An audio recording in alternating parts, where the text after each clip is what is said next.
Hi everyone, मेरा नाम है रॉबिन शर्मा और आप सभी को मैं वेलकम करता हूं हमारे इस EDU24 यूट्यूब प्लेटफॉर्म पर।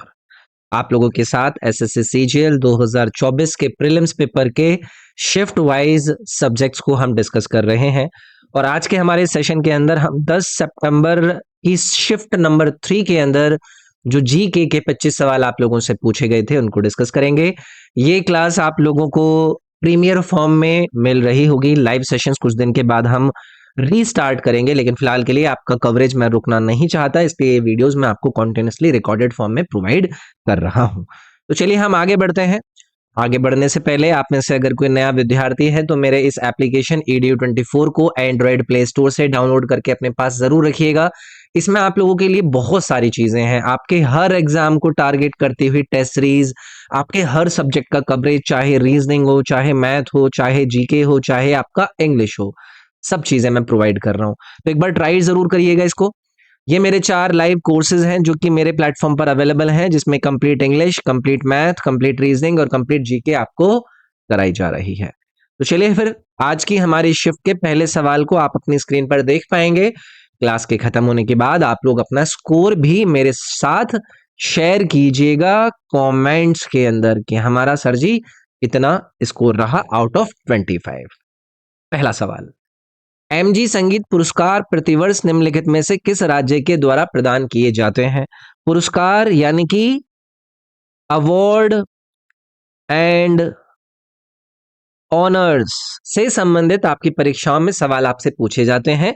तो इन्होंने जिस अवार्ड के बारे में पूछा है वो पूछा है एमजी म्यूजिक, और जिस राज्य के द्वारा ये दिया जाता है ये आप लोगों से पूछे जा रहे हैं। तो देखो, पहली बार इसका जो एडिशन यानी कि इसका संस्करण का आयोजन कराया गया था ना, वो 2021 के अंदर कराया गया था। फिर उसके बाद 2022 के अंदर, 23 के अंदर हर साल ये दिया जाता है और अलग अलग कैटेगरीज होती हैं कि बेस्ट इंडी आर्टिस्ट कौन सा है इस राज्य का, बेस्ट रैपिस्ट कौन है, बेस्ट फोक फ्यूजन आर्टिस्ट कौन है। अलग अलग ऐसी कैटेगरीज के अंदर ये अवार्ड दिए जाते हैं और जो राज्य इस अवार्ड को देता है वो है नागालैंड। तो करंट अफेयर से रिलेटेड बेसिकली ये हो गया, किसी भी राज्य के अंदर अगर आप कोई अवार्ड को किसी को देता हुआ देखें तो भाई साहब एटलीस्ट ये याद रख लीजिएगा कि वो जो आपका अवार्ड है वो कौन सा राज्य दे रहा है, और अगर कोई बड़ी हस्ती को मिल रहा है तो आप लोगों को उसका नाम भी याद रखना है। तो यहां पर आपका नागालैंड करेक्ट आंसर बन जाता। अगला सवाल ये पूछ रहे हैं, राष्ट्रीय खेल विश्वविद्यालय बताइए कौन सी लोकेशन पर स्थित है। तो होता क्या है, आप लोगों को लग रहा होगा कि सर जी ऐसे तो बहुत सारी हमारे जो देश के अंदर यूनिवर्सिटीज हैं जो कि खेल से संबंधित होती हैं, वो पूछ ली जाती हैं, लेकिन नेशनल स्पोर्ट्स यूनिवर्सिटी पूछ रहे हैं जो कि करंट अफेयर की न्यूज में भी आपका चर्चाओं में आपको सुनने के लिए मिलता रहता है। तो भाई ये है इम्फाल में, और इम्फाल का नाम ले लिया तो सभी को आपको पता है ये आपका आ जाएगा मणिपुर राज्य में। तो ये जो यूनिवर्सिटी है वो मतलब इनका ये एक टेम्पररी कैंपस है इम्फाल के अंदर, उससे ये आपका ऑपरेट कर रहे हैं और इम्फाल एयरपोर्ट के पास में ये है। अब चर्चा में आप लोगों को इसके बारे में इसलिए जानकारी और रहेगी क्योंकि 2018 के अंदर ना प्रधानमंत्री मोदी जी ने इसका उद्घाटन किया था। अब आप लोग बोलोगे कि सर जी 2023 का सवाल है और ये 2018 की न्यूज थी। ऐसा नहीं है, ये चर्चा में रहता है कि भाई ये जो आपका कैंपस जिसका ये यहाँ पर उद्घाटन किया गया था 2018 के अंदर, इसका एक नया कैंपस कंस्ट्रक्शन में है जो कि मणिपुर के डिस्ट्रिक्ट के अंदर ही आता है, जहां पर स्पोर्ट्स इंफ्रास्ट्रक्चर को डेवलप करा जा रहा है। एक लाइब्रेरी है, ऑडिटोरियम है, कॉन्फ्रेंस हॉल है, ये चर्चा में रहता है। तो ये मणिपुर राज्य के अंदर था, इसको भी याद रखेंगे। अगला सवाल देखेंगे, झारखंड और छत्तीसगढ़ में भूमि निम्नीकरण का मुख्य कारण निम्नलिखित में से कौन सा है? लैंड डिग्रेडेशन के बारे में पूछ रहे हैं झारखंड और छत्तीसगढ़ के अंदर के भैया उसका मेन कॉज क्या है। लैंड डिग्रेडेशन झारखंड और छत्तीसगढ़ के अंदर बहुत पहले से एक चर्चित विषय है। वहां पर आपको पता है कि लोग ना माइनिंग बहुत बड़े तौर पर करता है, तो माइनिंग के साथ साथ यहाँ पर जो एफॉरेस्टिकेशन या फिर डिफॉरेस्टेशन जिसको हम कहते हैं, और माइनिंग, ये दोनों कारण है। जो माइनिंग एक्टिविटी होती है ना आपके इन दोनों राज्यों के अंदर, इससे ना जो वहां का एनवायरनमेंट है वो बहुत ज्यादा प्रभावित होता है, और इसको लेकर दुनिया भर की रिपोर्ट आती रहती हैं। क्योंकि आपको पता है जब माइनिंग होती है तो उसमें आपका डिफॉरेस्टेशन भी होता है, जो भी टॉप सॉइल होता है उसको हटाया जाता है, तो ये एनवायरनमेंट को बहुत ज्यादा प्रभावित करता है। एक्सकेवेशंस होते हैं, जो मिट्टी वगैरह होती है, उपजाऊ मिट्टी, उनका इरोजन होता है, उनका अपरदन होता है। और सिर्फ यही नहीं है कि यही दो फैक्टर्स हो जिसकी वजह से यहाँ पर ये लैंड यानी कि जो जमीन है उसका डिग्रेडेशन हो रहा हो, और भी कई सारे फैक्टर्स हैं, जैसे कि ओवर इरिगेशन, बहुत ज्यादा इरिगेशन होना, सिंचाई होना, मिनरल प्रोसेसिंग के अंदर ये अपनी बहुत सारी चीजों को यूज करते हैं। ओवर ग्रेजिंग भी एक इंपॉर्टेंट क्या होता है, आपका कारण होता है लैंड डिग्रेडेशन में। तो ये पहला वाला जो विकल्प था ना, वो आपका इसमें करेक्ट होता भाई। चलिए अगला सवाल देखेंगे। अगला सवाल पूछता है कि भारतीय संविधान की गणतंत्र विशेषता किस देश से ली गई है। अब देखो, आप लोगों को पता है, जब हम हमारे संविधान की बात करते हैं और हमारे संविधान की जो अलग अलग फीचर्स हैं, जो विशेषताएं हैं, वो बोरो करी गई हैं अलग अलग देशों के संविधानों से। तो जो ये रिपब्लिक फीचर है, गणतंत्र वाली जो विशेषता है, इसको ये पूछ रहे हैं कि कौन से देश से हमारे देश के संविधान के निर्माताओं के द्वारा बोरो किया गया। तो यहां पर आपको फ्रेंच कॉन्स्टिट्यूशन को याद रखना है। ठीक है, ये फ्रांसीसी कॉन्स्टिट्यूशन से लिया गया था। इसके अलावा और भी चीजें हैं जिनको फ्रेंच कॉन्स्टिट्यूशन से लिया गया है, उनके ऊपर मैं बात कर लेता हूं। जैसे कि आप लिबर्टी की बात करते हैं ना, लिबर्टी की बात होती है, या फिर इक्वेलिटी की बात होती है, या फिर फ्रेटर्निटी यानी कि भाईचारेवाद की बात होती है, ये भी हमारे संविधान के जो प्रियम्बल के अंदर डाले गए, वो इसी फ्रेंच कॉन्स्टिट्यूशन के आइडियल्स यानी कि आदर्शों से इनको उठाया गया। ठीक है, तो हुआ क्या था ना, फ्रांस के अंदर रेवोल्यूशन आया था, जिसको फ्रेंच रेवोल्यूशन के नाम से जाना जाता है। वहां पर ये आइडियाज जनरेट हुए थे, फिर हमारे संविधान के अंदर भी इन चीजों को इंक्लूड किया गया। ठीक है, इसके अलावा जैसे ये डेमोक्रेटिक प्रिंसिपल्स होते हैं, मैं यहाँ पर लिखता हूं डेमोक्रेटिक प्रिंसिपल, लोकतंत्र जो आदर्श होते हैं, हमारे संविधान के अंदर जो डेमोक्रेटिक प्रिंसिपल है, वो किस पर जोर देते हैं, वो रिपब्लिकनिज्म पर जोर देते हैं, लोगों की आजादी पर जोर देते हैं। तो वो भी फ्रेंच रेवोल्यूशन से आपके संबंधित है। फ्रांस से काफी सारी चीजें बोरो करी गई। ठीक है, अच्छा, अब यहाँ पर ना और भी देशों के नाम आपको नजर आ रहे हैं, जैसे कि आपको यहाँ पर आयरिश कॉन्स्टिट्यूशन भी नजर आ रहा है, ब्रिटिश कॉन्स्टिट्यूशन भी नजर आ रहा है, ऑस्ट्रेलियन कॉन्स्टिट्यूशन भी नजर आ रहा है। हर किसी ना किसी कॉन्स्टिट्यूशन से तो चीजें ली गई हैं। अब जैसे आयरिश कॉन्स्टिट्यूशन की बात होती है, तो आपको डीपीएसपी के बारे में पता होगा, director principle of state policy, यानी कि राज्य के जो नीति निर्देशक सिद्धांत होते हैं, वो आयरिश कॉन्स्टिट्यूशन से लिए गए हैं। इसके अलावा जो राज्यसभा के मेंबर्स की नॉमिनेशन होती है, वो भी आपका आयरिश कॉन्स्टिट्यूशन से लिया गया है। इसके अलावा जो देश के राष्ट्रपति को चुनने का मेथड होता है, मेथड ऑफ इलेक्शन किसका, प्रेसिडेंट का, वो भी किससे लिया गया है, आयरिश कॉन्स्टिट्यूशन से लिया गया है। तो ऐसा नहीं है कि ये मतलब हर जगह से आपको कुछ ना कुछ चीजें नजर आएंगी। अब जैसे ऑस्ट्रेलियन कॉन्स्टिट्यूशन है, पहले भी मैंने चर्चा करी है, जैसे हमारी वो समवर्ती सूची होती है, जिसको हम कॉन्करेंट लिस्ट कहते हैं, जिसके अंदर राज्य और केंद्र दोनों के सब्जेक्ट्स को रखा गया है, ये आपका ऑस्ट्रेलियन कॉन्स्टिट्यूशन से लिया गया है।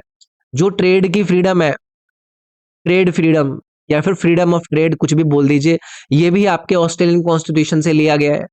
इसके अलावा आप लोगों को पता है कि जो हमारी पार्लियामेंट होती है, पार्लियामेंट की ज्वाइंट सेटिंग नहीं होती है, ज्वाइंट सेशन, जब लोकसभा और राज्यसभा दोनों के मेंबर एक जगह पर बैठते हैं, तो उनकी भी जो प्रोविजन ली गई है, वो कहां से ली गई है, वो ऑस्ट्रेलियन कॉन्स्टिट्यूशन से ली गई है। समझ रहे हो? अच्छा, और कौन सा रह गया, और भी अलग अलग कॉन्स्टिट्यूशन से आपका चीजें ली गई हैं, कुछ के ऊपर डिस्कस कर लेते हैं। जैसे कि जर्मनी है, जर्मनी से कौन कौन सी चीजें ली गई हैं, जैसे कि जो इमरजेंसी होती है,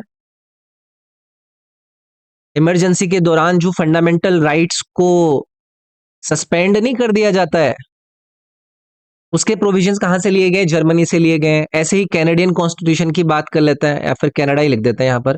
कनाडा से कौन कौन सी चीजें ली गई हैं, जो संघीय प्रणाली होती है, यानी कि जो फेडरेशन होता है, हमारे फेडरेशन के अंदर स्ट्रॉन्ग किसको बनाया गया है, सेंटर को बनाया गया है ना।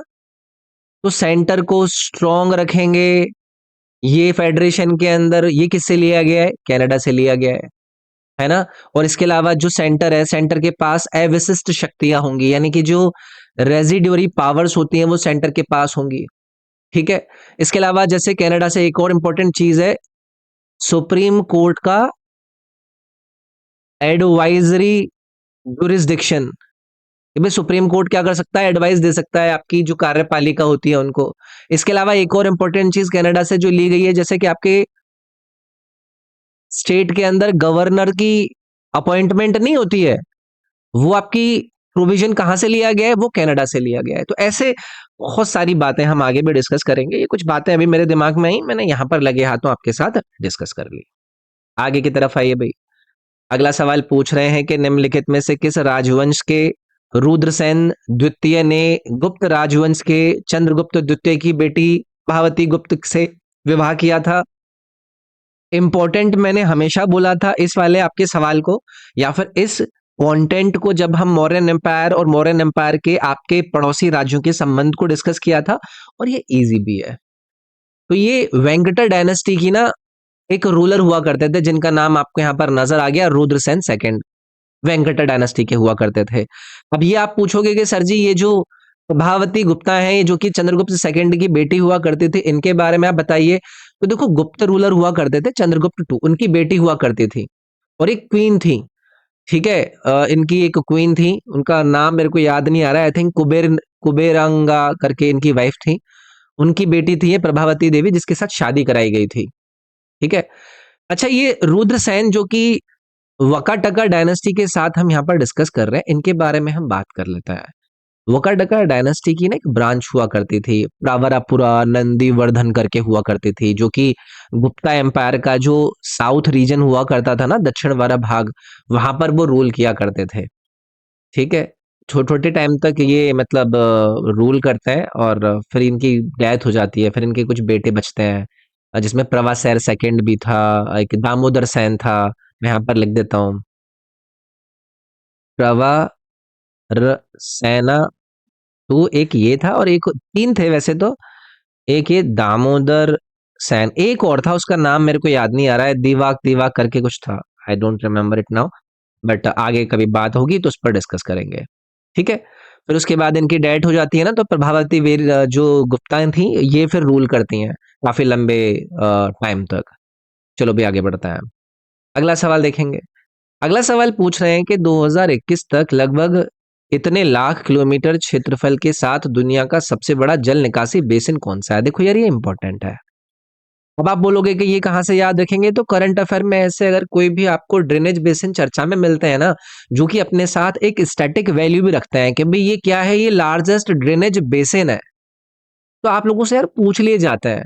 इसमें आ जाएगा आपका अमेजोन बेसिन। सभी ने आंसर इसका सही भी लगाया होगा। ये वर्ल्ड का लार्जेस्ट ड्रेनेज बेसिन है, जहां से जो निकासी का वॉल्यूम होता है ना, वो सबसे ज्यादा मात्रा में होता है। ठीक है। अब आप लोगों से पूछा जाएगा कि इसकी लोकेशन क्या है, तो आपको एक नॉर्थन कॉन्टिनेंट, अमेरिकन कॉन्टिनेंट पढ़ाया जाता है, एक साउथ अमेरिकन कॉन्टिनेंट पढ़ाया जाता है। तो साउथ अमेरिका के अंदर आपको कई सारे देश नजर आते हैं, जैसे कि ब्राजील आ जाएगा, आपका पेरू आ जाएगा, आपका कोलंबिया आ जाएगा, आपके और भी कई सारे आते हैं, वेनेजुला भी यहीं पर है। इनसे आपका ये बेसिन होकर गुजरता है। तो कॉन्गो रिवर बेसिन जो अफ्रीका के अंदर है ना, उसके साथ ये मतलब उसका 2 गुना मान लीजिए आप। तो ये एक स्टैटिक फॉर्म में भी और ये चर्चा में भी रहता है। तो अमेजोन बेसिन वाला जो आंसर है उसको आप यहाँ पर लगाते हैं। आगे आएंगे भाई। सांकेन अरुणाचल प्रदेश में निम्नलिखित में से किस धर्म के लोगों के द्वारा मनाए जाने वाला त्योहार है। भाई देखो, फेस्टिवल वाले जो कैटेगरी के आपके सवाल होते हैं यार, वो इंपॉर्टेंट होते हैं। उसमें से तो भाई देखो, कोई बच नहीं सकता। अब आप लोगों से इन्होंने नाम बोला, कि पहली चीज तो इन्होंने ये दे दी कि अरुणाचल प्रदेश के अंदर आपका ये सांकेन फेस्टिवल मनाया जाता है। अब इन्होंने घुमाकर पूछ लिया कि ये कौन से धर्म को मानने वाले लोगों के द्वारा बनाया जाता है। कल को ये होकर पूछ सकते हैं कि बताइए कि ये वाला जो आपका त्योहार है वो कौन से राज्य के अंदर मनाया जाता है, तो अरुणाचल प्रदेश याद रखेंगे। और इसको मनाया जाता है बौद्ध धर्म को मानने वाले लोगों के द्वारा। ठीक है। तो गौतम बुद्ध जी की जब बात होती है, उनके कई सारे नाम हुआ करते थे, जैसे कि एक नाम आपको पता है, साक्या मुनि के नाम से हमारे गौतम बुद्ध जी को जाना जाता था, या फिर एक और नाम अगर आपको याद रखे, तथागत। ये किसके नाम मैं यहाँ पर बता रहा हूँ, गौतम बुद्ध जी के अलग अलग नामों से इनको जाना जाता है। तो इन्हीं को कंसिडर किया जाता है ना बौद्ध धर्म के फाउंडर के रूप में। इनका जो जन्म हुआ था वो आपको पता है, सबको रटा हुआ होगा ये। सिद्धार्थ के नाम से इनका जन्म हुआ था। और किसका किसके बेटे थे ये, शुद्धोधन के बेटे थे, जो कि किसकी कौन सी क्लैन के रूलर हुआ करते थे, सक्यन क्लैन के रूलर हुआ करते थे, है ना। और इनकी वाइफ थी, कौन थी, माया। कई सारी ऐसी चीज है, लुम्बिनी के अंदर इनका जन्म हुआ था। तो बौद्ध धर्म के जो मानने वाले होते हैं उनके द्वारा सांकेन फेस्टिवल अरुणाचल प्रदेश के अंदर मनाया जाता है। ये चीज आपके लिए इंपॉर्टेंट हो जाती है। भाई लगे हाथ तो जैन धर्म के ऊपर भी बात कर ले। हमारे को पता है कि भाई पूरे विश्व के सबसे पुराने जो धर्म है उनमें से सबसे पुरानों में से एक है आपका जैन धर्म। और आप लोगों को पता है कि 24 तीर्थंकरों को संबंधित माना जाता है जैन धर्म से। ठीक है, और कौन होते हैं ये तीर्थंकर? ये वो होते हैं जो कि अलग अलग समय पर आकर जैन धर्म से अलग अलग रिलीजियस सत्य को रिवील करता है ना। पहले तीर्थंकर का नाम सभी को पता होगा, क्या नाम है भाई? ऋषभ देव। तो ऐसे ही आपको चीजें पता होनी चाहिए। ठीक है, और लास्ट भी याद रख लेंगे, 24th नंबर पे कौन आते हैं आपके? महावीर। महावीर स्वामी के नाम से भी जाना जाता है या फिर वर्धमान महावीर के नाम से भी जाना जाता है। ये वाली बातें भी भाई देखो आप लोगों को याद रखनी है। ठीक है, चलिए आगे आइए। The cause of redox reaction is, redox प्रतिक्रियाओं यानी कि जो अभिक्रियाएं होती हैं उनका कारण क्या होता है। अब आप लोगों से पिछली जितनी भी हमने शिफ्ट डिस्कस करी है वहां पर भी रेडॉक्स रिएक्शन के बारे में चर्चा करी थी। रेडॉक्स रिएक्शन क्या होती है? एक आपकी रासायनिक अभिक्रिया होती है जिसके अंदर जो एटम्स होते हैं उन एटम्स के साथ क्या होता है, उनकी जो ऑक्सीडेशन स्टेट होती है वो क्या हो जाती है, वो चेंज हो जाती है, वो बदल जाती है, उनकी ऑक्सीकरण जो स्थिति होती है। ये जो अभिक्रियाएं होती हैं इसमें क्या होता है ना, इलेक्ट्रॉनों का ट्रांसफर होता है। इलेक्ट्रॉनों का ट्रांसफर होता है एक सब्सटेंस से दूसरे सब्सटेंस की तरफ। और इसकी वजह से क्या होता है, एक सब्सटेंस आपका क्या हो जाता है, ऑक्सीडाइज हो जाता है। यानी कि क्या करेगा, इलेक्ट्रॉनों को लूज करेगा जो ऑक्सीडाइज होगा। और दूसरा क्या होता है, रिड्यूस होता है, यानी कि उस पे क्या होता है, आपका इलेक्ट्रॉनों को आप गेन होता हुआ देखता है। तो इनको ही हम कह देते हैं रिडॉक्स रिएक्शन। तो अब यहां पर देखो, ये तीसरा वाला विकल्प देखो, transfer of electron between two reactants, तो हो गया ना ये आपका तीसरा वाला ऑप्शन सही, जिसमें आपका ये रिडॉक्स रिएक्शन के बारे में पता चल गया। ये छोटी छोटी चीज है, केमिस्ट्री के अंदर रिडॉक्स रिएक्शन को पढ़ाया जाता है, ऑक्सीडेशन और रिडक्शन पढ़ाने के बाद आसान था। अगला सवाल ये आपसे पूछ रहे हैं कि which of the following states, यानी कि निम्नलिखित में से किस राज्य ने 2021 में राज्य में पंजीकृत समाचार पत्र हॉकरों को महामारी के दौरान हुए नुकसान को ध्यान में रखते हुए एक सामाजिक सुरक्षा योजना की घोषणा करी और वे असंगठित क्षेत्र का हिस्सा हैं। यानी कि which of the following state ने डिक्लेयर किया एक सोशल सिक्योरिटी स्कीम, किसके लिए? रजिस्टर्ड न्यूज़पेपर हॉकर्स के लिए, जो न्यूज़पेपर वगैरह फेंकते हैं यानी देने जाते हैं, डिस्ट्रीब्यूट करते हैं, और जिन्होंने अपनी मतलब पैंडेमिक के दौरान जान गंवाई थी, और ये एक अनऑर्गेनाइज सेक्टर का एक भाग है। तो एक अच्छा इनिशिएटिव था, ये उड़ीसा राज्य की सरकार ने ये इनिशिएटिव लिया था कि भाई आप मतलब, लेकिन ये रजिस्टर्ड न्यूज़पेपर हॉकर्स के लिए दिया गया था क्योंकि उनको बहुत ज्यादा भाई फाइनेंशियल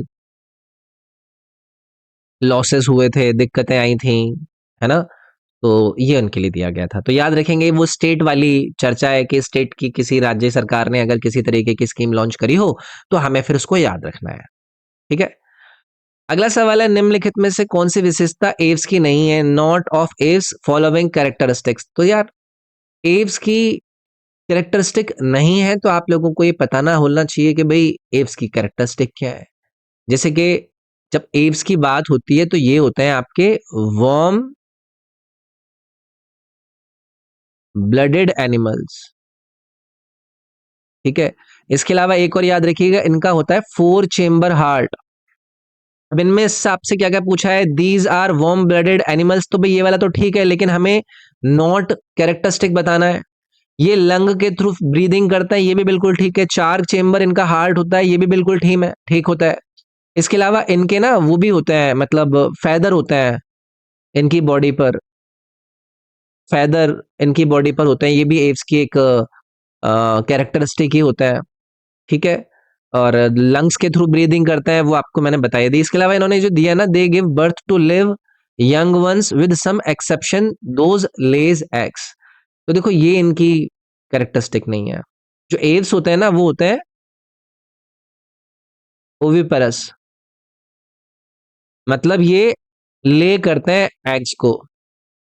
जबकि जो मैमल्स होते हैं, स्तनपायी होते हैं, वो होते हैं विविपेरस, जिसका मतलब वो क्या करते हैं, बर्थ देते हैं। तो ये क्या हुए आपके एव्स, ओविपेरस हो गए। यहाँ पर इन्होंने ये कहा कि गिव बर्थ थोड़ी ना देते हैं, ये अंडे देते हैं। गिविंग बर्थ विविपेरियस काम होता है जो कि मैमल्स का होता है, स्तनपायियों का होता है। तो ये वाली बात याद रखना, ठीक है। चलो आगे आ जाइए। निम्नलिखित में से कौन सी पुस्तक अपने संबंधित लेखक के साथ गलत तरीके से जोड़ी गई है, इनकरेक्टली पेयर्ड है अपने रेस्पेक्टिव ऑथर के साथ। सबसे पहले आ जाते हैं हम हिंद स्वराज महात्मा गांधी पर। भाई ये वाला पेयर आपका बिल्कुल ठीक है। तो महात्मा गांधी जी ने हिंद स्वराज को लिखा था कब, 1909 में। जहां पर इन्होंने जो स्वराज, यानी कि स्वराज किसको कहते हैं आप, सेल्फ रूल, इसके ऊपर अपने व्यूज, अपने विचारों को प्रदर्शित किया था। या फिर जो आधुनिक सिविलाइजेशन है, मॉडर्न सिविलाइजेशन है, उसके ऊपर अपने जो व्यूज है उनको बताया था। भारत की इंडिपेंडेंस यानी कि इंडियन इंडिपेंडेंस के लिए हमारा क्या पाथ होना चाहिए, उन सभी चीजों को इसके अंदर लिखा था हिंद स्वराज के अंदर, ठीक है। उसके बाद दूसरा दिया गया है व्हाई आई एम अथीस्ट। भाई ये भगत सिंह जी के द्वारा ही लिखा गया था। और भगत सिंह जी की जब बात होती है तो इंडियन रेवोल्यूशनरी में एक बहुत बड़े प्रोमिनेंट लीडर के रूप में जाना जाता है, जिन्होंने इस एस्से को लिखा था। ये एक निबंध टाइप का है और यहाँ पर इन्होंने अपने व्यूज को बताया था एथिज्म के ऊपर। और आपकी जो थिंकिंग है वो रेशनल होनी चाहिए, वो उसकी इंपॉर्टेंस क्या है, उन सभी चीजों पर बात करी थी। तीसरा दिया है भाई गीतांजलि और रविंद्रनाथ टैगोर। ये भी ठीक है भाई, ठीक है। ये एक मतलब पोएम्स का कलेक्शन है गीतांजलि रविंद्रनाथ टैगोर जी को। और 1913 में इसको लेकर इनको नोबेल पुरस्कार भी दिया गया था, आपको याद होगा। बहुत बहुत ही प्यारी प्यारी ये कविताएं हैं। चौथा ऑप्शन है द डिस्कवरी ऑफ इंडिया। अब आप लोग सोच रहे होंगे कि ये किसने लिखा। भाई ये वाला गलत है। डिस्कवरी ऑफ इंडिया किसके द्वारा लिखा गया था, जवाहरलाल नेहरू जी के द्वारा, ठीक है। तो ये याद रखिएगा, इसमें भारत के इतिहास और कल्चर के बारे में नेहरू जी ने बताया। सुभाष चंद्र बोस जी इसमें गलत हो जाते। और इन्होंने हमसे यही पूछा था कि कौन सा गलत है। चलिए आगे आइए। अगला सवाल पूछते हैं कि अगस्त 2021 में शुरू की गई पीएम उज्ज्वला 2.0 योजना का उद्देश्य क्या है। भाई देखो ये आसान है। आधे लोग परेशान हो गए होंगे कि 2021 की योजना पूछ ली। भाई इनकी जो योजनाएं होती हैं उनके उद्देश्य तो कॉमन से ही होते हैं। तो यहाँ पर उद्देश्य ये लगभग एलपीजी कनेक्शंस को प्रोवाइड करने की बात करते हैं ना। अब ये नंबर आप लोगों के लिए अपडेट होते रहते हैं कि भाई 2.0 है या 3.0 है, तो इतना तो यार देखो हमें अपडेट रहना पड़ता है ना।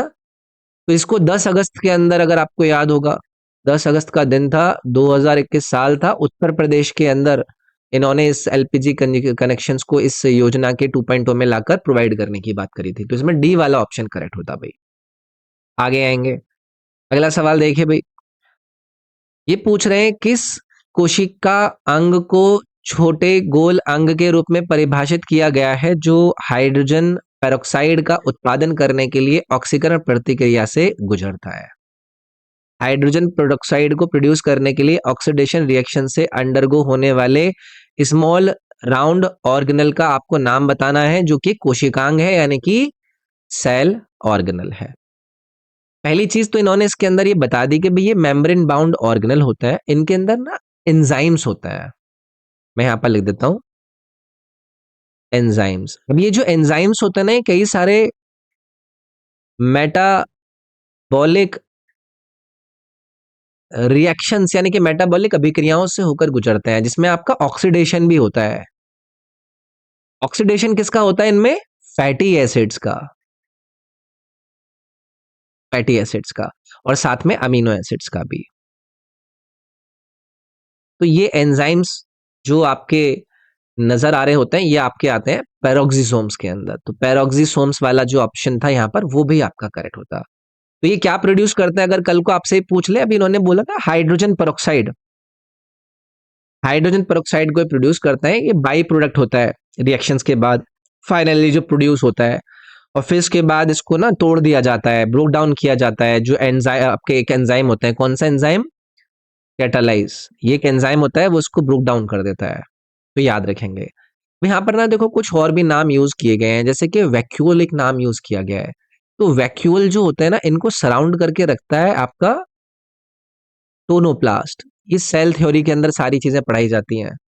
ठीक है? और ये जो टोनोप्लास्ट है, ये क्या होता है? एक साइटोप्लाज्मिक मेम्ब्रेन होती है। मैं यहाँ पे लिख देता हूँ, साइड ये मेरे इसमें ना ज़्यादातर लोग बोर होते हैं, मुझे पता है। साइटोप्लाज्मिक मेम्ब्रेन, ये सारे नाम सुनकर बोरिंग हो रही होगी आपको, लेकिन फिर भी याद रखिएगा, ये मेनली ना इसमें किसमें पाए जाते हैं? प्लांट सेल के अंदर पाए जाते हैं, ये याद रख लेना बस आप, जो वैक्यूल होता है। इसके अलावा न्यूक्लियस ये नाभिक है भाई। सेंट्रोसोम क्या होता है? इसके बारे में आप अगर याद रख सकें, 1880 के अंदर इसको डिस्कवर किया गया था सेंट्रोसोम के द्वारा, और जिस साइंटिस्ट ने इसको डिस्कवर किया था उनका नाम था टी बोबेरी। ये जरूर याद रखना।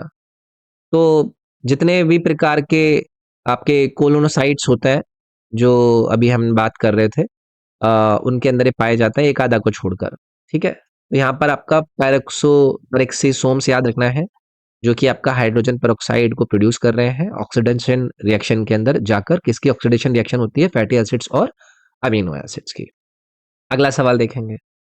अगला सवाल आपसे पूछ रहे हैं कि वर्ष 2020-21 के लिए निम्नलिखित में से किस राज्य में 15 वर्ष और उससे अधिक आयु के व्यक्तियों के बीच बेरोजगारी दर सबसे कम थी? भाई ये डेटा वाले जो रिपोर्ट होती हैं वो आई थी आपकी 2023 के अंदर। अब आप लोग सोच रहे हो कि 2020-21 की बात पूछ ली, नहीं, 2020-21 के डेटा को लेकर रिपोर्ट आई थी। अब उस रिपोर्ट के अंदर बताया गया कि भाई ये वाला जो राज्य है वहां पर लोएस्ट अनएम्प्लॉयमेंट रेट था ऐसे लोगों का जो कि 15 साल या फिर उससे ऊपर के हैं। तो इसमें आपका आएगा मध्य प्रदेश। बेरोजगारी दर सबसे ऊपर थी इनमें, जो 15 साल से ऊपर के लोगों की।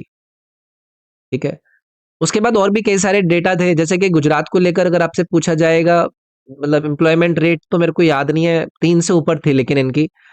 और बाकी याद रखिएगा। अब जैसे ये शब्द है यूथ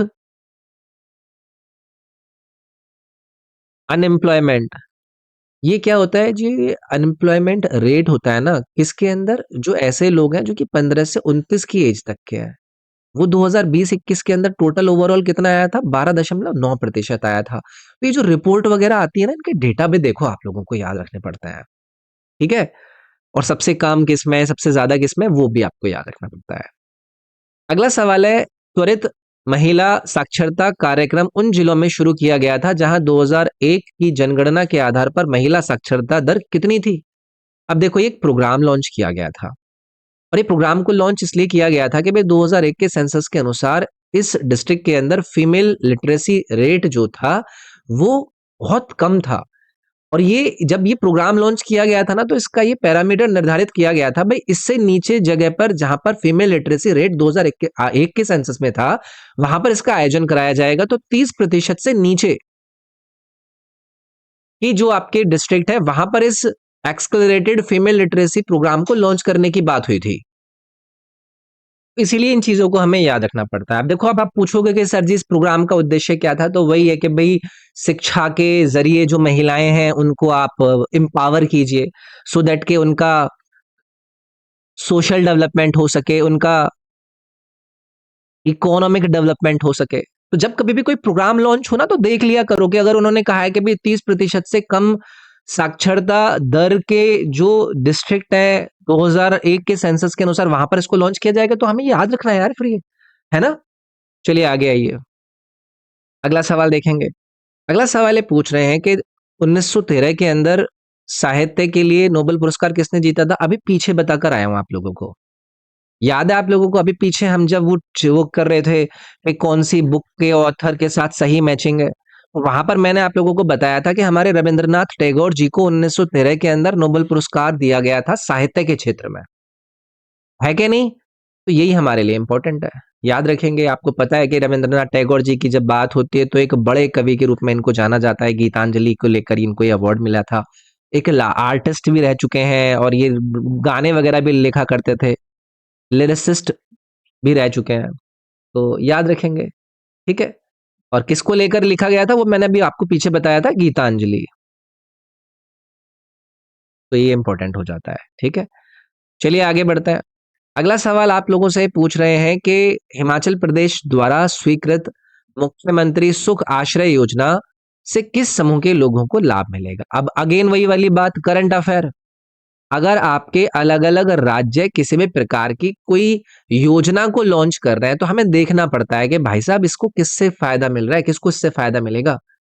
तो ये सरकार का एक इनिशिएटिव था जो कि नए साल पर इनकी राज्य सरकार के द्वारा 2023 के अंदर लिया गया था, जहां पर इस इनोवेटिव स्टेप के जरिए ह्यूमैनिटी को थोड़ा सा इनोवेट करना, सोशल रिप्रेजेंट रिस्पॉन्सिबिलिटी जो होती है उसको बढ़ावा देना। तो सुखविंदर सिंह जी ने इनकी जो फर्स्ट सैलरी थी उसको इसी कोष के अंदर क्या कर दिया था, क्रेडिट करवाया था कि मैं अपनी सैलरी इसके अंदर देता हूँ।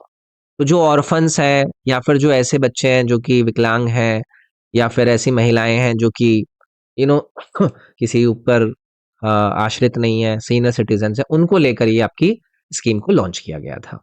ठीक है, चलिए आगे की तरफ आइए। अगला सवाल देखेंगे। बलबन द्वारा दिल्ली सल्तनत के निम्नलिखित में से किस विभाग का पुनर्गठन किया गया था? अब आपको पता है दिल्ली सल्तनत के अलग अलग सुल्तान के द्वारा जो जो काम करे गए हमारे लिए इंपॉर्टेंट है। तो इन्होंने पूछा इन चार में से वो कौन सा ऐसा डिपार्टमेंट है जिसको वो क्या करता है, रीऑर्गेनाइज करता है। तो यहां पर आप याद रखिएगा, दीवाने अर्ज। अब आप पूछोगे क्या चीज है भैया, तो ये डिपार्टमेंट ऑफ, मैं यहां पर लिख देता हूं, डिपार्टमेंट ऑफ मिलिट्री। तो ये इसको मेंटेन किया जाता था और इसके द्वारा किया जाता था। अगर मैं यहाँ पर ये भी लिखूं, दीवान अर्ज को ये करते थे अरीज ए ममलिक। ये भी पूछ लिए जाते हैं कि कौन मैनेज करना था। तो ये जो अरीज ए ममलिक हुआ करता था ना, ये जितनी भी इनकी रॉयल आर्मी हुआ करती थी उसको मैनेज करने में इसका इन्वॉल्वमेंट रहा करता था। ठीक है। हाँ, इसके अलावा इनकी अगर दिल्ली सल्तनत की बात हो ही रही है तो इनकी जो गवर्नमेंट हुआ करती थी, इनके बाकी के कौन कौन से इंपॉर्टेंट ऑर्गन हुआ करते थे। जैसे कि एक हुआ करता था आपका दीवाने विजारत, ये रेवेन्यू का डिपार्टमेंट हुआ करता था। ऐसे ही दीवाने अर्ज पर ऑलरेडी हमने बात कर ली जो कि डिपार्टमेंट ऑफ मिलिट्री है। दीवाने यहाँ पर नहीं लिखा हुआ है, यहाँ पर लिख देता हूँ, दीवान ए इंशा, ये हुआ करता था जो रॉयल करस्पॉन्डेंस हुआ करते थे उनका डिपार्टमेंट हुआ करता था। ठीक है, तो ये याद रख सकते हैं हम। ये दीवाने रिसालत पर तो चर्चा होती है, जो इनके रिलीजियस अफेयर्स हुआ करते थे, जो धार्मिक इनके मुद्दे हुआ करते थे, उनको ये डिपार्टमेंट हेड किया करता था। उनके हेड कौन हुआ करते थे, काजी।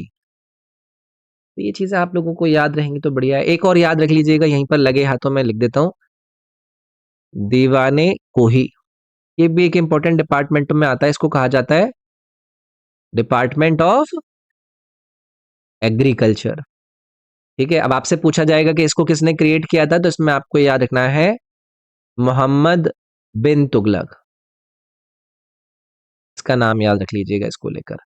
ठीक है, चलिए आगे बढ़ते हैं। भारतीय हॉकी महासंघ की स्थापना कब हुई थी? इंडियन हॉकी फेडरेशन को बताइए कि इन चार विकल्प में से कब स्थापित किया गया था। तो भैया 1925 याद रखिएगा। ठीक है, ग्वालियर के अंदर, मैं यहाँ पर लिख देता हूँ, ग्वालियर के अंदर स्थापित किया गया था। और ये पहला नॉन यूरोपियन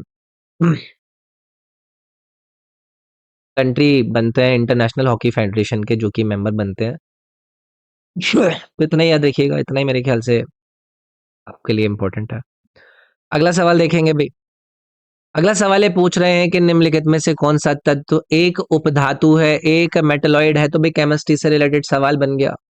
अब इन चार विकल्प में से अगर आपसे पूछा जा रहा है कि मेटलॉइड कौन सा है, तो आप लोगों को नजर आएगा सिलिकॉन। अब आप मुझसे पूछोगे कि कैसे जी, तो मेटलॉइड क्या होता है? सबसे पहली चीज तो हमारी यही है, एक ऐसा एलिमेंट होता है जिसकी जो प्रॉपर्टी होती है वो कैसी कैसी होती हैं, मेटल्स की भी और नॉन मेटल्स की भी। सिलिकॉन दोनों की प्रॉपर्टी दिखाता है। ठीक है, इसके पास मेटेलिक क्लस्टर भी होता है, लेकिन ये गुड कंडक्टर नहीं होता किसका, इलेक्ट्रिसिटी का। ठीक है, अब आपको पता है कि सिलिकॉन का जो यूज किया जाता है ना, वो मिश्र धातुएं यानी कि अलॉयज को बनाने के लिए किया जाता है। किसके साथ मिलाकर, आयरन के साथ मिलाकर, या फिर कभी कभी एल्यूमिनियम के साथ मिलाकर इसको अलॉय बनाने के अंदर ऑटोमेटिव ऑटोमेटिव जो इंडस्ट्रीज होती है ना, उसमें किया जाता है। अब भाई यहाँ पर और भी कुछ एलिमेंट लिए गए हैं, जैसे कि सोडियम है। सोडियम का जो आपका केमिकल फॉर्मूला है या फिर प्रतीक है वो आपका Na है। इसका एटॉमिक नंबर सभी को रटा हुआ होता है, 11 होता है। एक सॉफ्ट सिल्वर कलर का एक मेटल होता है जो कि वाटर के साथ बड़ा ही ज्यादा उछला पुछला करता है ये काम। ठीक है, इसके अलावा यहाँ पर आयरन दिया गया है, आयरन का एटॉमिक नंबर बताएगा कोई? 26 होता है आयरन का। ऑक्सीजन का एटॉमिक नंबर कितना होता है? 8 होता है। तो याद रखेंगे, ये सब बातें आपको पता ही है, छोटी-छोटी बातें जैसे-जैसे दिखती रहा करें, याद रख लेंगे इनको। लोक गायिका और पद्मश्री 2022 से सम्मानित माधुरी बर्थवाल भारत के निम्नलिखित में से किस राज्य से है? अब आपको पता है, अभी आपका 26 जनवरी निकला है, पद्मा अवार्ड्स को घोषित किया गया। अब जिस जिसको पद्मा अवार्ड मिले हैं उनके बारे में थोड़ा सा देख लेना यार। भाई ये वाले व्यक्ति को पद्मा अवार्ड दिया गया है, ये इस राज्य से है, इनके ये काम थे, तो उनसे ना कभी कभी नाम पूछ लेता है। तो यहाँ पर जिन माधुरी बर्थवाल का नाम लिया गया है ना, तो ये कौन है? ये फोक सिंगर है। नाम से वैसे पता चल गया होगा, ये आपके आती है उत्तराखंड राज्य से। ठीक है। और ये पहली महिला थी जो कि एक म्यूजिक कंपोजर बनी थी, किसकी? ऑल इंडिया रेडियो की। तो ये भी याद रख लीजिएगा, ऐसे फर्स्ट वाले सवाल पूछ लिए जाते ना, first women to become a music composer for All India Radio. तो उसमें आपको इन्हीं का नाम याद रखना है, माधुरी बर्थवाल का। कई सारे इनको पहले भी अवार्ड मिले रखे हैं, जैसे कि नारी शक्ति पुरस्कार भी इन्होंने जीता हुआ है। नारी शक्ति पुरस्कार 2019 के अंदर उन्होंने रामनाथ कोविंद जी से हासिल किया था। चलिए आगे आइए, अगला सवाल देखते हैं। यदि किसी बैंक की संपत्ति देनदारियों से अधिक है तो इसे इस प्रकार दर्ज किया जाएगा। If assets of a bank are greater than liability it will be recorded as what? भाई देखो, अगर मैं आप लोगों से कहूं कि एक ऐसा फाइनेंशियल मैट्रिक, मैं यहां पर लिख देता हूं, एक ऐसा फाइनेंशियल मतलब मापने का तरीका या फिर फाइनेंशियल मैट्रिक जो कि क्या बताता है, जो कि ओवरऑल वैल्यू को बताता हो। किसकी ओवरऑल वैल्यू को? किसी भी इंडिविजुअल की ओवरऑल वैल्यू हो, किसी कंपनी की ओवरऑल वैल्यू हो, या फिर किसी एंटिटी की ओवरऑल वैल्यू हो, तो उसको कहते हैं हम नेटवर्थ। क्या कहते हैं ऐसे फाइनेंशियल मैट्रिक को? हम नेटवर्थ। ठीक है। अब इसको कैसे कैलकुलेट करते हैं? तो जो भी आपकी टोटल एसेट्स है उसमें से आपकी लायबिलिटी निकाल दी जाए तो आपका आता है नेटवर्थ। तो यहां पर आपका नेटवर्थ वाला ऑप्शन करेक्ट हो जाता है। अब आप बोलोगे कि सर जी ये एसेट्स क्या चीज होती हैं? तो ये वो आपके आइटम होते हैं जिनकी कुछ वैल्यू होती है, जो कि किसी इंडिविजुअल के पास होता है, जैसे कि रियल एस्टेट है, उसका व्हीकल है, उसका इन्वेस्टमेंट है, उसके बैंक अकाउंट है, उसकी पर्सनल बिलोंगिंग है। तो ये क्या हो जाएंगे? उसके एसेट। लायबिलिटीज क्या हो जाती हैं? ये उसके डेप्ट है। डेट हो या फिर उसके फाइनेंशियल ऑब्लिगेशन हो, जैसे कि उसने लोन ले रखा है, उसने क्रेडिट कार्ड ले रखा है। तो टोटल एसेट से अगर आप लायबिलिटी को निकाल दें तो आपकी आती है नेटवर्थ। ये आपसे पूछना चाह रहे थे, ये बेसिक अंडरस्टैंडिंग है इकोनॉमिक्स की। ठीक है। चलिए आगे आ जाइए, अगला सवाल देखते हैं। निम्नलिखित में से किस राज्य में उसकी भौगोलिक परिस्थितियों के कारण रेल परिवहन का विकास कम है? भाई देखो, आप बताओ कि रेल विकास कहां पर अच्छे से होगा? जहां पर आपका जो एरिया है रेलवे इंफ्रास्ट्रक्चर को तैयार करने का वो आसान हो। अब अगर कोई ऐसी जगह है जहां पर आपको हिली एरियाज नजर आ जाएं तो वहां पर इंफ्रास्ट्रक्चर तो दिक्कत वाला होगा ना। तो यहाँ पर आपको एक राज्य नजर आ रहा है सिक्किम नाम से। तो इनका जो टेरेन है, इनका जो क्षेत्र है वो काफी स्टीप है। वहां पर आपको माउंटेन टेरेन नजर आते हैं, तो वहां पर आसान नहीं होता है।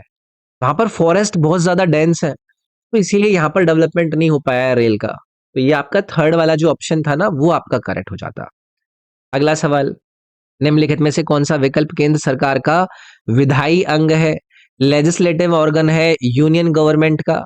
लेजिस्लेटिव ऑर्गन मैंने पूछा है, तो क्या पार्लियामेंट आपकी लेजिस्लेटिव यानी कि एक विधायी का अंग नहीं है? आसान है यार ये। अब आपको पता है कि आपके इस पार्लियामेंट के अंदर आपकी लोकसभा और आपकी राज्यसभा दोनों ही तो काम करते हैं आपके विधायिका या फिर विधायकों को या फिर विधेयकों को पारित करने में, है कि नहीं? ये वाली बात है। अब लोकसभा की बात हो रही है तो सभी को पता है इसको क्या कहा जाता है, हाउस ऑफ पीपल कहा जाता है, या फिर इसको लोअर हाउस के नाम से भी जाना जाता है। ये टेम्पररी हाउस होता है जिसको डिसॉल्व कर दिया जाता है जब मेजोरिटी खत्म हो जाती है या फिर मेजोरिटी नहीं होती है आपकी पार्टी की। उसके बाद यहाँ पर राज्यसभा का नाम दिया गया है। इसको आप काउंसिल ऑफ स्टेट के नाम से भी जानते हैं, इसको अपर हाउस के नाम से भी जाना जाता है। ये परमानेंट हाउस होता है, इसको आप डिसॉल्व नहीं कर सकते हैं। ये चीज याद रखनी है। चलिए आगे आ जाइए। और ये आपके इस शिफ्ट का अंतिम सवाल। राष्ट्रीय कथक नृत्य संगठन की स्थापना किस वर्ष करी गई थी? National institute of Kathak dance establish किया गया था कब? तो 1964 के अंदर स्थापित किया गया था कथक को लेकर। ये एक यूनिट होती है किसकी? संगीत नाटक अकादमी की ये एक यूनिट होती है। ठीक है, और इसकी जो सिचुएशन है वो सबको पता ही होगा। न्यू दिल्ली के अंदर इसकी सिचुएशन है, तो याद रखेंगे। तो भाई ये डिस्कशन था। आई होप आपको मजा आया होगा, आपको कुछ ना कुछ एक्स्ट्रा जानकारी मिली होगी इन क्वेश्चन के डिस्कशन से, और आपको ये भी आइडिया लगा होगा कि हमें किन चीजों पर ध्यान देना है अपना कंटेंट पूरा करने के टाइम पे। तो अगर मजा आया हो तो आपको इस वीडियो को लाइक जरूर करना है, और अगर आपको बहुत ज्यादा मजा आया हो तो आपको अपने फ्रेंड्स के साथ इसको शेयर करना है। और अगर आपको और मजा लेना हो इसी तरीके से तो आपको इस वीडियो को, इस चैनल को सब्सक्राइब करना है। कमेंट करके कोई भी बात पूछनी हो पूछ सकते हैं। इस ऐप को जरूर डाउनलोड करके अपने पास रखना। स्टैटिक जीके, करंट अफेयर, पूरी की पूरी जीके, जीएस, मैथ, इंग्लिश सब मिलेगा इस पर, और सारे साथ हर एग्जाम की टेस्ट सीरीज। ये 4 कोर्सेज हमारे चल रहे हैं जो कि आपके चारों सब्जेक्ट को पूरा कराएंगे। Complete English, complete math, complete reasoning, complete GK, इनको भी आप एक्सेस कर सकते हैं। मेरे टेलीग्राम का लिंक आपको डिस्क्रिप्शन में मिल जाएगा, उसको ज्वाइन कर लेना, क्योंकि वीडियो वगैरह के लिंक मैं वहीं पर दे देता हूँ। इस वीडियो में इतने रखते हैं, मिलते हैं आपसे अगली क्लास में। Thank you, take care, bye bye.